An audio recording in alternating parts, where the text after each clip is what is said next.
Washington is red hot on the recruiting trail.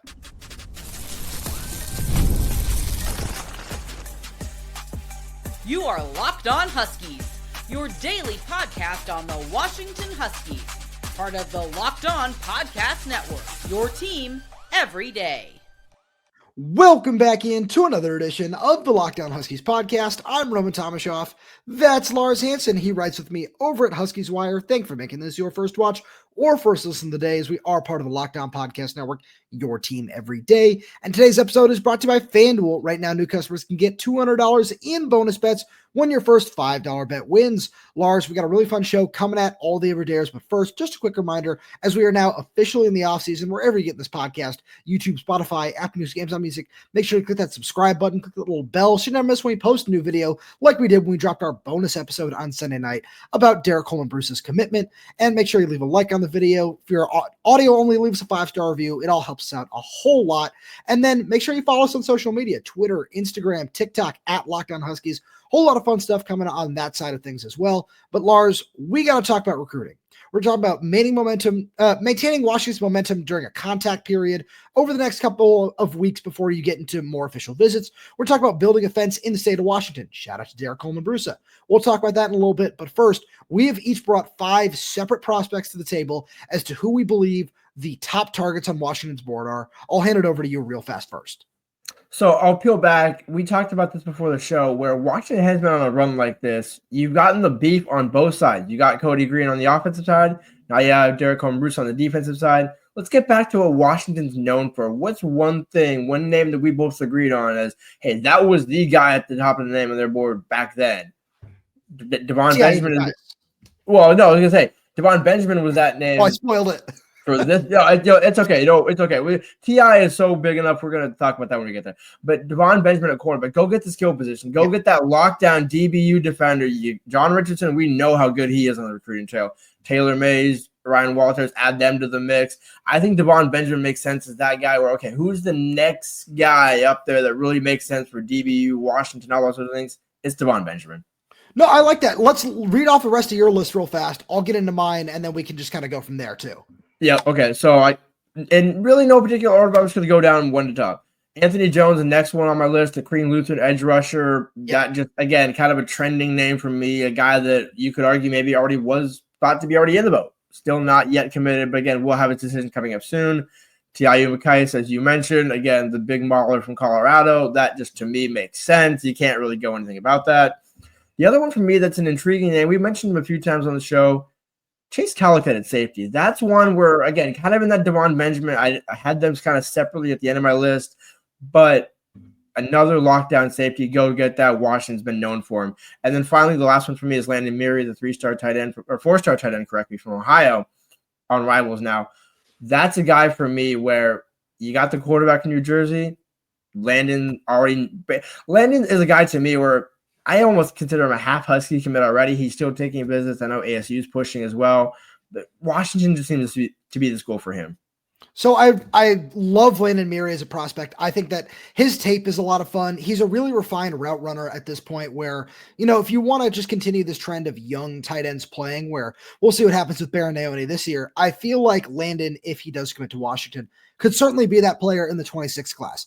So you mentioned Umu-Cais, the defensive tackle from Colorado, who I'm a huge fan of.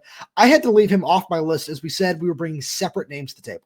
So in no particular order, I've got Brian Bonner, 4-star running back from Valencia High School in Southern California. Sam Utu, another offensive lineman from Southern California, 4-star player who, just like Brian Bonner, was on his official visit a little over a week ago. I've got Kari Wilder, the 4-star defensive lineman, again, Southern California, noticing a trend there. Mason James, the 4-star wide receiver from Oklahoma. And then I had to round my list off when you said that you want to take Umu-Cais. I said that's totally fair because I need a second to talk about Ramsack Fruin, the 3-star linebacker from Bethel High School, where I look at Ramsack and, we talk about the rankings all the time, right? And, as Oregon continues to lose 5-star prospect and recruiting battle after recruiting battle, the Oregon fans will always get swept up in that sort of side of things where it is important when you talk about, blue chip ratio in terms of who makes the national championship and class talent, all that sort of stuff. There is a correlation there. That part's important. And when I look at somebody like Ramsack Fruin, he doesn't fit in that model where he's not a 4-star recruit. He's not a, top 20 linebacker on whatever recruiting site you want to look at. But at 6'4", 205, with the size, speed, and just straight up violence he possesses when he comes downhill against the run, that's one of those guys that I think he might be a little bit higher on Washington's board than some people think, because this is what we want to talk about. Just guys that are, now that Washington has secured their top 2 overall targets, like you said, who else is on that list? Who now gets bumped up because those guys are in the boat? And I think Ramsack is certainly very high on that list. And I love the theme of your list because it ties in with exactly the last 2 guys, where you get a California guy with some Washington ties and a Washington guy. Like you're talking about Ramsack Fruin with the Bethel connection. And the reason why I like that, and we beat that dead horse of don't worry about the star rankings, even though they do matter. And as you mentioned, the blue chip ratio, there is a correlation. So as much as we don't like to agree with it, it is a fact of the matter.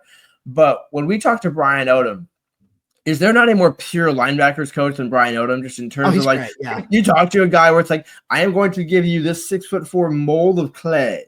You figure out what to do with it and talk to me in like 2.5 years.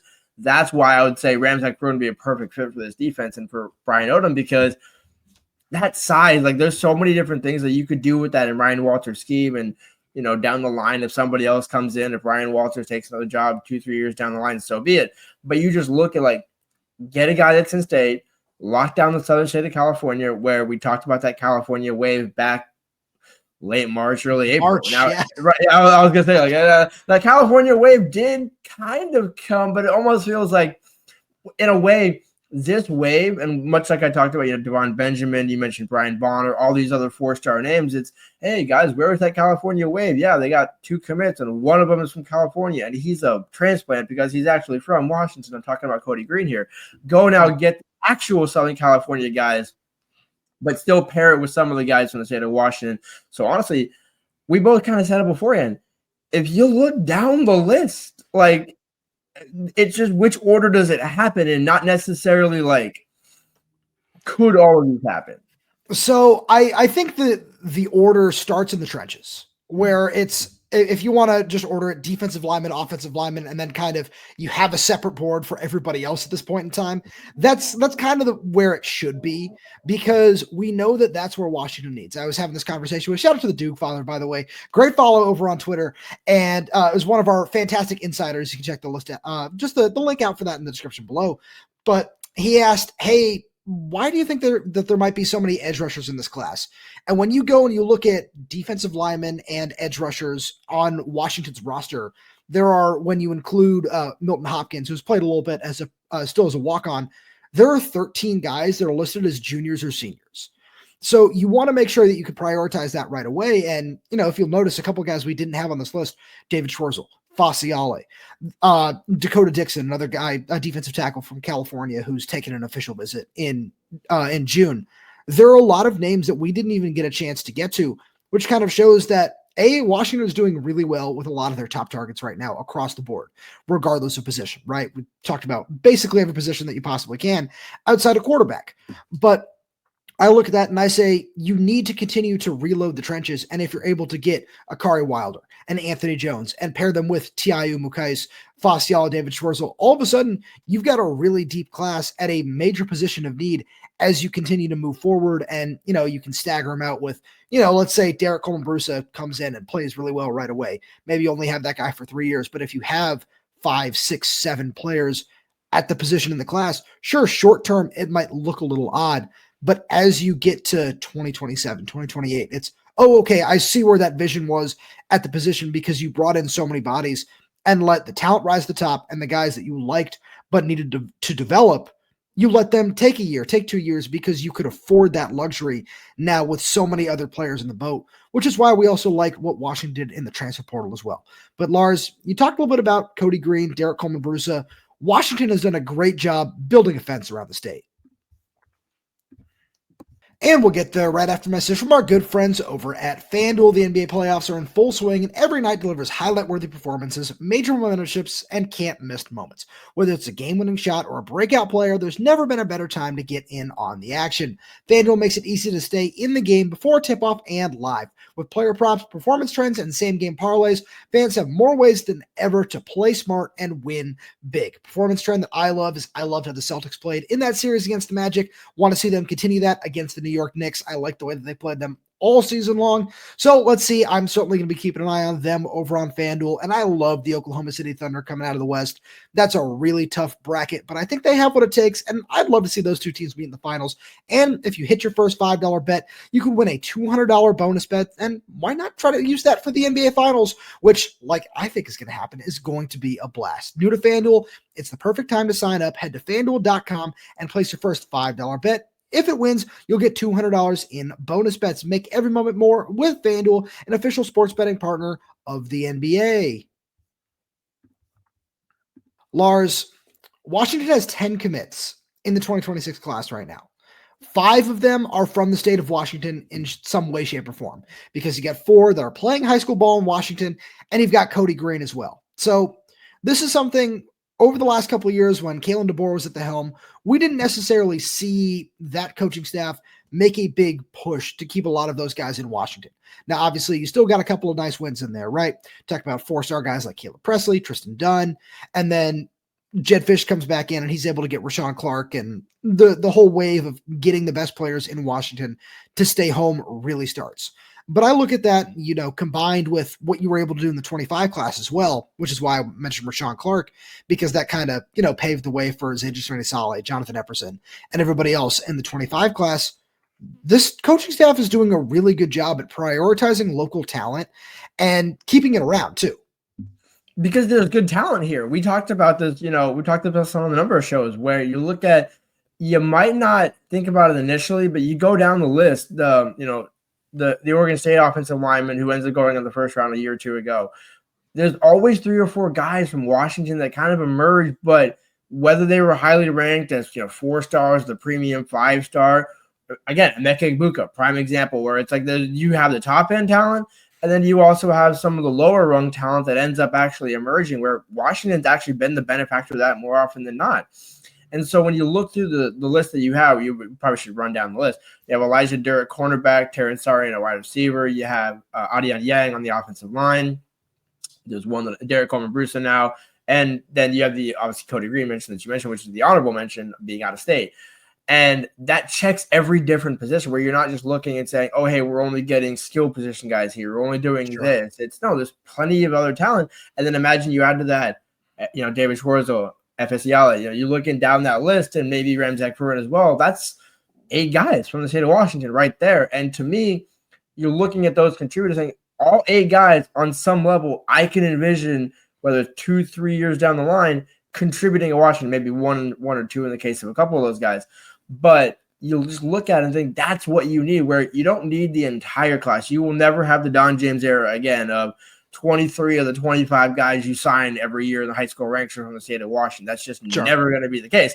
But there is still a significant amount of talent. And when we talk about Jedd Fisch's footprint of, hey, I want to get a quarterback in New Jersey, I want to do all this, that's fine. That's kind of almost like the portal, where it's like you're going to sprinkle in some guys where, hey, the top guy there it just happens to be out there. We'll go get him and we'll figure it out.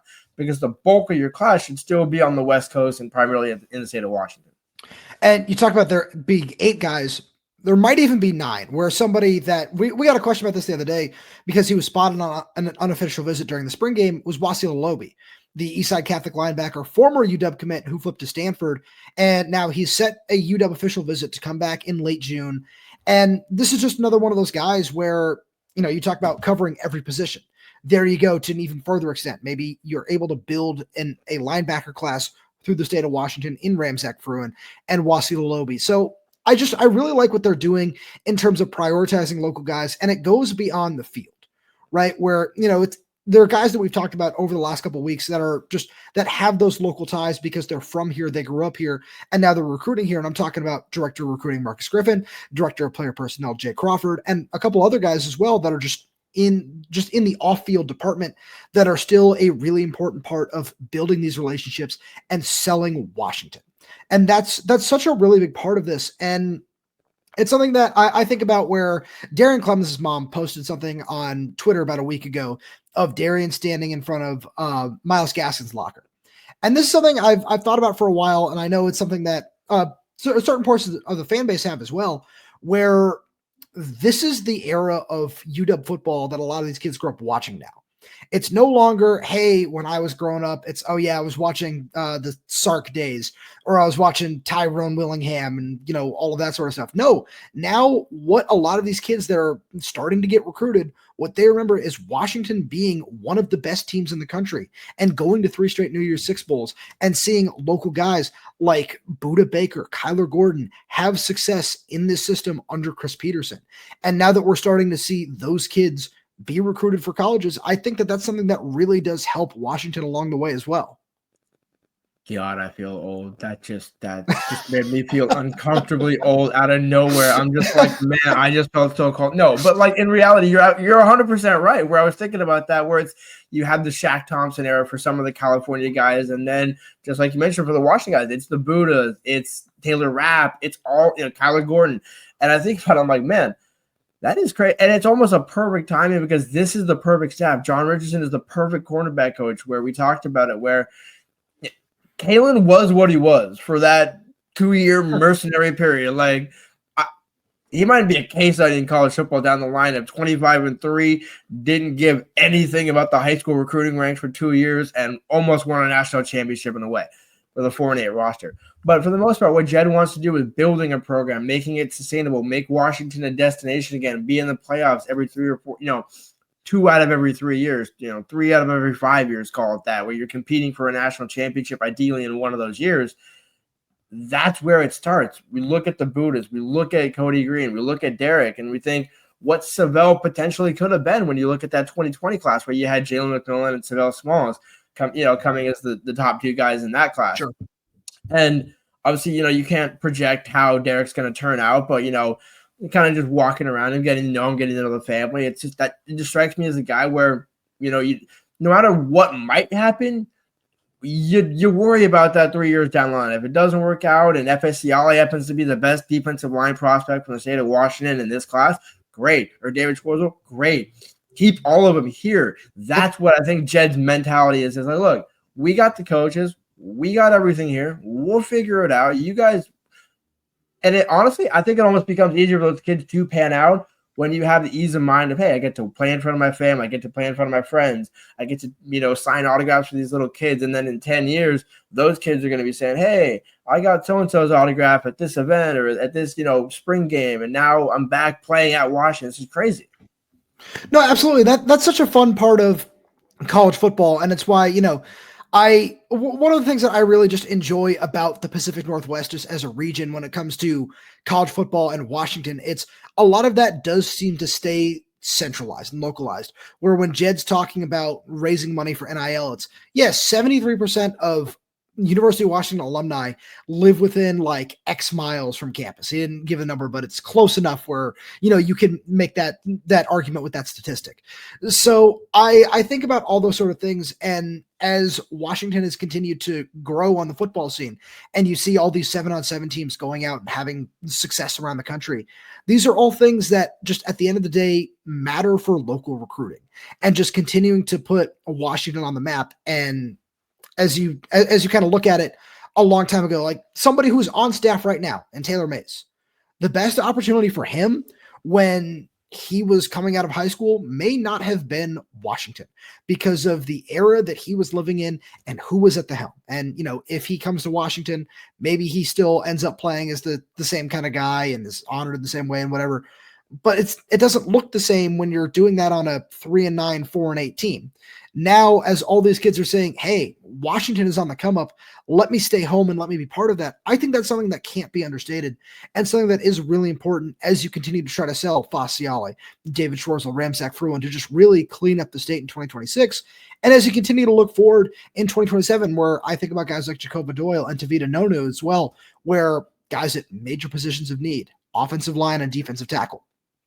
As I continue to look down the line, all those kinds of guys will continue to see that and continue to see that hometown wave that I remember thinking back to when I first started really writing, covering about the team in the late Chris Peterson days, 2017, 2018, 2019, and the days of, I'm sorry in advance for anybody who's going to have a little PTSD from this, Emeka Egbuka, G. Scott, Savell Smalls, Sam Hura, JT Tuimoloau, when all of those guys were the next wave, and Keely Ringo was still considered a Washington State prospect for a little while there as well. When all of those guys, it was, if you're able to get one, and you thought Sam Heward was going to be that one, and it just didn't work out in the same way, partially because of staff changes and different things like that, but it didn't work out in that way. But now, correct me if I'm wrong, it just feels a little bit different, not even just from the momentum side of things, but just as I look at what this coaching staff is selling and what the opportunity is like to stay home and play for Washington, it all just feels very different. It feels authentic and real. I think that's the word we're looking for. It doesn't feel like a sales pitch where it doesn't. When I think of sell or sale, you got to convince me. You got to really be like, oh, this actually is the case. Like, look at all this, and this. And it's just, Jedd's just sitting in his office just doing this. Just, here's the recruiting list. Yeah. Like, here's the proof of concept in the pudding. Like, you can't argue with when you have the return on investment and you can see it, where we talked about last year where, hey, Jedd didn't get the best recruiting class in school history. You're on a run of best recruiting run in school history right now with the last two commits. Doesn't seem like a guy that's losing momentum anytime soon. Lars, speaking of that momentum, now that it's a contact period, they need to make sure that they keep this up on the recruiting trail. And we'll get to that right after a message from our friends over at Upwork. Scaling your business requires the right expertise at the right time. With Upwork, you can find specialized freelancers in marketing, development, design, and more, experts ready to help take your business to the next level. Upwork gives businesses flexibility by connecting them with top freelance talent across multiple industries, including IT, AI, web development, and marketing. Whether you need extra hands for a project or a long-term partner, Upwork makes hiring simple and affordable. If you need help with a marketing campaign, Upwork can connect you with a freelance expert who delivers incredible results. Posting a job is free and simple, and within a day, you'll have multiple qualified candidates to choose from. Instead of hiring full-time, Upwork helps find affordable, top-tier freelancers to help scale your business effectively. Visit Upwork.com right now and post your job for free. That's UPWORK.com, Upwork.com, to connect with top talent and grow your business today.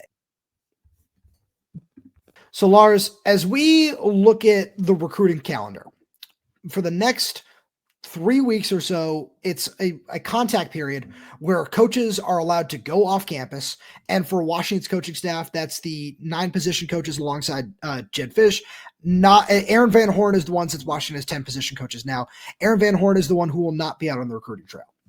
But we've already seen some early returns where Scottie Graham stopped in. I almost said stopped in Oregon to visit Brian Bonner. No, he stopped in Oregon to visit 4-star commit Answer Sonoe, and then he traveled down to Southern California to take a trip to see Brian Bonner. We saw Kevin Cummings and Michael Switzer were at Puyallup High School to visit Jacoba Doyle and a couple other guys. So keeping up the momentum in this contact period is really important, because Washington is not hosting their next weekend of official visits until May 30th. So getting a chance to get out on the road and see a bunch of the guys we talked about a little bit earlier is going to be critical. And now they have a whole lot more to sell too. You think Scottie ran down to Oregon and then down to California with those Cavs? Oh, absolutely. 100%. I'm not, that's not a backhanded call. That's real. Like, I would not be surprised if he did that, but no. And I think that's the other thing is that was why April was so important, was to find momentum in some way, shape, or form. When you use spring practice with that, where you have 20,000 fans at the spring game again. Now you have 2 massive commitments, both against Oregon. So you're going on the recruiting trail saying, hey, you know what? We don't need to host anybody. We don't need to keep building and bringing people here. We need to go back out and spread the good word. And you already have those relationships built up. So it's not like, oh, hey, Washington out of nowhere is getting this in, their SMU or whatever. In terms of like, hey, this is out of nowhere. It's no. These relationships have been built since last year. When some of these kids came up for the UCLA game, the Michigan game, go back even a little bit further for some of these certain guys. And then some of the guys that they started offering in January, now that is picked up, where you have twice in 2 months you came out to Seattle. Now you're going to go back out again and see these kids a third time before they come back for their official visits, things like that.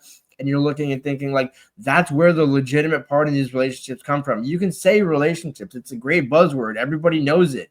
It's one thing to say it. It's another thing to execute it. And that's why I think we like the staff so much, is the relationships that these guys have, even with the media, like John Richardson, Brian Walters, Jimmy Doherty. You go down the list of these guys that every time we get to talk to them, it's like they know what the game is. They know what the assignment is, but they still have fun with it. They still engage. There's no like, oh, yeah, we're this. We don't have to talk. We don't have to do this or that. It's a fun, true, legitimate engagement, which makes it a real sell. Yeah, absolutely. That's a big part of it. So I want to focus on a couple of the guys that we mentioned a little bit earlier when we talked about the top targets on the board. And you talk about somebody who's come out to Washington twice in 2 months from very far away in an area that Washington doesn't normally go to, and seems to be very high on UW, and vice versa. Washington is very high on him as well. And that's Mason James, where this is a recruitment that I look at where we haven't seen it yet, but if next week, 2 weeks, Mason James is posting a picture, hey, thanks to Kevin Cummings for stopping by my school today or doing an in-home visit or something like that, I don't think either of us are going to be surprised. And I say this because we look at Washington's receiver class right now. It's just 3-star wide receiver Chance Sarian, and we've seen them making a push for several guys, right? You and I did a show last week talking about Denarius Gray, the Auburn commit who came up on an official visit, and Van Spafford, the 4-star Georgia commit from California, who's now come up twice in 2 months on separate unofficial visits.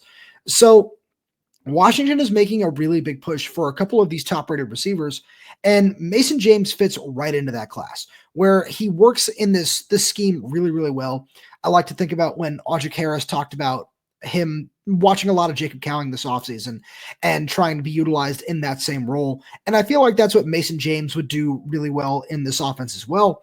And I just look at it and I say, it seems to be UW, Texas, and Oklahoma for Mason James. And I'm just curious to see how this one plays out. And it's interesting because of the two schools you mentioned, Oklahoma and Washington fighting for a couple of guys, Chace Calicut, Texas, Washington fighting for a couple of guys. So you look at it's all the same major players. But I do agree, Mason James does kind of seem to have that right fit at Washington, where, again, the Oklahoma sell is obvious. It's staying home. But Washington seems to have done a pretty good job, especially under Jedd Fisch, of we're going to keep our guys home, and then we're also going to find a way to go into a couple of states and take one of the best players, maybe potentially the best player from the state, and say, you know what, instead of staying close in Norman, why not come out to Seattle in an offense that, half pun intended, you mesh really well, and I think you can pick up on that word, where it's like, when we talked about Mason James so many times, you can just see the fit in the offense, like you mentioned, and that's why, even though he's in Oklahoma, it's like, why you already have Terrence Harry, why go get another smaller guy? It's just you continue to stack those bodies, you continue to stack the competition, and that's why you make sure you keep the state home. Bring the other talent in as well. That's how you build competition. And then you sort it out 2 years down the line, stack. And that's why you have 5 guys that came in last year. And so you're not looking and thinking, well, the cupboards are going to be bare one of these years if it doesn't work out. It's no matter how it works out, the cupboard's going to be stacked by somebody. And that's exactly what this is all building to, right? It's just continuing to add that talent year in and year out, which is why continuing to push for a top flight recruiting class every year is so important, because the cream rises to the top. If you have a freshman that beats out a junior or a senior because he's just that much more talented, great. That's what you want. That's not going to, preclude you from taking somebody else next year to continue to stack and add. Look at the X receiver position for the last, 5-6 years, whatever it's going to be, where we've seen what Rome Odunze did. And now it's, Denzel Boston has been waiting behind him. You and I have been talking about that since this show started in 2023, when we got to watch Denzel that spring and that fall and just seeing how much he had learned in just one season. And then, now behind him, it's, Rasheed Williams also looks really solid. And then there's Justice Williams waiting in the wings as well. It's continuing to stack talent. That's the best example I could give for any position. I didn't want to just keep it at receiver. I'm sure I could have talked about Sidney Jones, Kevin King, Keith Taylor, Trent McDuffie, everybody else at defensive back as well. But I look at what Washington can do with this period, and I think there's one really important way that the Huskies can maintain this momentum, and that's with Brian Bonner. I think that's the next domino that needs to fall, where I look at Javian Osborne did commit to Notre Dame about a week or so ago, something you and I have talked about a couple times now on the show, which certainly seems to help Washington's recruitment of Brian Bonner, where it still looks like, as we know with Scottie Graham, he likes to take 2 backs every year that like to do different things, that can both handle a heavy workload. And Brian Bonner seems like the biggest fish that he's been after for a while in that regard. And I think you look at just kind of the rankings and all that sort of stuff that, at the end of the day, like we've said, it's not the most important thing, but it does matter, especially to a lot of these kids. You look at where Brian Bonner sits in the rankings as a top 5 running back nationally, according to 247 Sports. You get that kid in the boat, and it's, whoa, it's not, it's not just Kodi Greene, Derek Colman-Brusa. This is continuing with more and more and more guys, where I'm sure people might look at some of that, and, you and I talk about the in-state guys, and yeah, Derek Colman-Brusa, Kodi Greene, yeah, they're from Washington. Oh, okay, that makes sense. They're going to do that. And then all of a sudden it's Brian Bonner as well, and he picks him over Notre Dame and all his other finalists. It's, yeah, okay, they really are doing something special, and more guys are going to continue to notice that. Yeah, and it's why resources matter. It's why Jedd came to Washington, for not just for the resources per se, but that's why it's like, hey, I have the right operation, the right mindset, the right staff, the right kind of assistant operation. We talk about Matt Doherty, we talk about Marcus Griffin. Like, Jedd brought everyone here. We talked about, like, Marcus was around the area, so it wasn't like it was unknown, but it was like Jedd was the right person to cultivate all this thing, all that opportunity, all the resources. And now we're seeing him do that at Washington, where he said it and now he's living it. And now imagine you're using this momentum to build into the 25 season, and then what you do with the 25 season builds on top of that. And Jedd doesn't seem like a guy where if he makes a couple mistakes every now and then, he doesn't make the same mistake twice. I know that's kind of a cliche on some level. We've seen him make mistakes, but right now, like, everything is purring for Jedd. And so I think everything that he's kind of fine-tuned and said, you know what, we need to go put our resources here, we need to go do this. They've done everything they need to do. They're not trying to go about it and, hey, we're good at developing, because that's one thing Washington used to always kind of, that Chris Peterson buzzword of develop. It's right, develop 3-stars from, like Wyoming and North Dakota and those sort of things. Like, no, go get the premium talent, be a big swing, because you have the big brand in Washington behind you. So there's one last thing I want to say that just doesn't get lost in translation there. You talk about selling development. This staff is still doing that. It's just a matter of continuing to sell it now with these bigger swings on higher end talent, which is great, because you still want to work in these, the 3-star talents that are under-realized for whatever reason. I think about Ramzak Fruin, Dominic Harris being another one along the offensive line that this staff really does seem to like, where it's meshing both of those, which has always been Washington's best sell, because that's what we saw in the 2019 class and the 2020 class. And those guys, they were the foundation of that national championship run. Lars, as always, thank you so much for being here. Thank you to all everydayers tuning in. We really do appreciate your support. We got so much more fun stuff coming for you throughout the offseason. So please make sure you subscribe wherever you get your podcast. So that's YouTube, Spotify, Apple Music, Amazon Music. We're there. We're everywhere. We're updating this channel with new content every single day. So make sure you click that like button, click that little bell so you never miss when we post a new video. Any questions, comments, concerns, jump right down below in the comments section. And if you're audio only, please leave us a 5-star review, as it does help us out a lot. Thank you so much for tuning in, and we'll talk to you on Wednesday.